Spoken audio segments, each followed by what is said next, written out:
mentor. I was sharing a story with one of my mentees, and we were talking about, he had something going on. It was really upsetting to him. So I told him a story. And the story I told him was when I opened Freedom Massage, I had to totally gut this building. It was a mess. There was stuff in here from probably 1970. And, so it was about 7 years ago. I was rehabbing the building, and I was learning all this stuff. And I wish I could say I was just like, I'm cool, man. It's cool. Everything's cool. No, I was a little nervous. I never did anything like that before. And I remember it was the big day they were putting in my carpet. Now, at the door of a building, you'll see a little seam in the carpet where the bigger pieces of carpet come together. And it makes sense to have them in the doorway because then they're not all throughout your space. So when I got to the office, I was so excited. All the carpet was laid in. I was downstairs. I'm like, wow. And it had little padding. It was like perfect.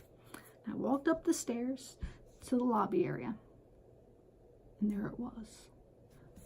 The seam.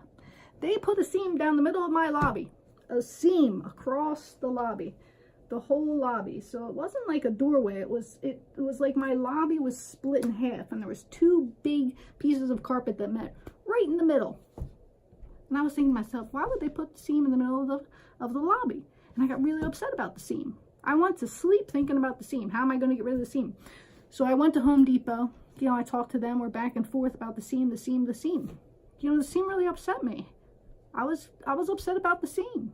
I wanted the seam fixed right away, yesterday, last week. I had a business to run, the seam. And I talked to one of my mentors, and she said, Diane, what if the seam's not about you? What if the seam was there so that you would go to Home Depot? Maybe somebody at Home Depot needs a hug.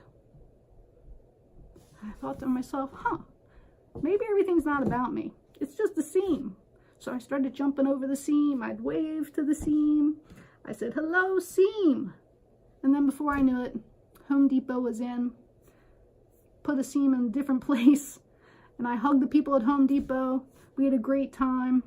And I just trusted that I didn't know why it was there. Didn't matter why things didn't go the way I wanted.